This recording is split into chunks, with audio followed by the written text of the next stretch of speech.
One of the common applications of ESP8266 module is to make a little wireless relay setup. So that's what I've attempted to do here, and we have really three main components on this breadboard.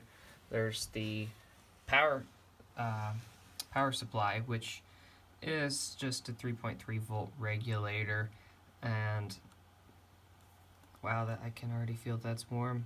The ESP8266, as we know, is very picky about its power supply, and so if it's not right at 3.3 volts, it can get a little upset and get into undefined behavior, and it might reset itself, or who knows what. It'll just be unreliable without a good power supply. So that's that. I have the reset and upload buttons broken out. And then, coming off of the GPIO 0, or maybe it's GPIO 2. There's really only two options on the board since it's so small.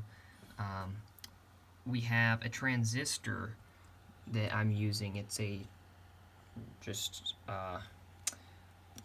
standard 2N3904 and a few diodes. So let me explain what the diodes are for. We have the circuit drawn out on the paper here, and we're using the transistor as a switch, so there's no like special biasing going on. We have a 10K on the base pull down resistor to make sure that when there's no signal, this guy stays ground. We have our relay. I drew an inductor symbol to represent the coil inside the relay. It is a 12 volt power supply. That is probably why my 3.3 volt regulator is getting a little warm. It's got to drop that full 8.7 volts. And so we have this diode in here to protect the transistor from the currents that result whenever you switch a diode or a inductor on and off. So that diode's pretty self-explanatory. This one was odd. I put it in order to isolate the voltage from the GPIO pin and the base of the transistor. I found that I couldn't reprogram the ESP board whenever this resistor was connected, and it would kind of reset itself and put it into some strange state, maybe some upload state. So in order to keep that from happening, in order to keep voltages on this side to leaking over and affecting the GPIOs of the ESP, I have this little signal diode in here, and physically that's right there coming out of the GPIO going into the circuit. I do have this programmed and ready to go. Now, I don't remember which IP address it's on, and DHCP it could have changed since the last time I used it. So I have the FTDI board connected, and I'm going to link up, and it should print out its IP address in the Arduino serial terminal. We'll open up a web browser from there, type in the IP address, and we should be able to switch this guy on and off. Alright, so that's not the sketch that's running on it right now. It's just whatever I was doing last, but we do want to go to serial monitor, and I'm going to press the reset button on this guy. Oh boy. Let's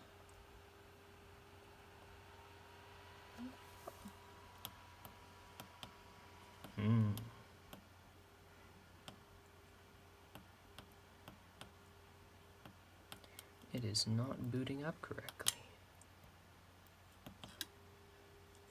What if I pull out that? Interesting. So even with the diode, and it was still goofy. If anyone has any ideas on why that might be, I'm open to discussion or suggestions. But for now, it seems that it might be best to keep this diode out whenever you're resetting the module. Anyway,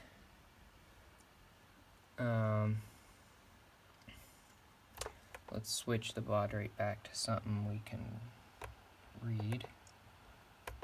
And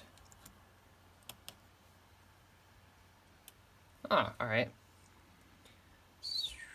136. We'll pop the diode back in.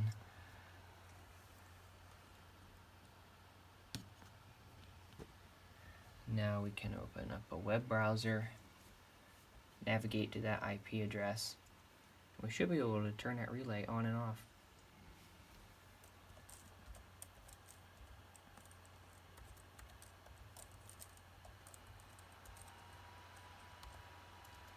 There we go.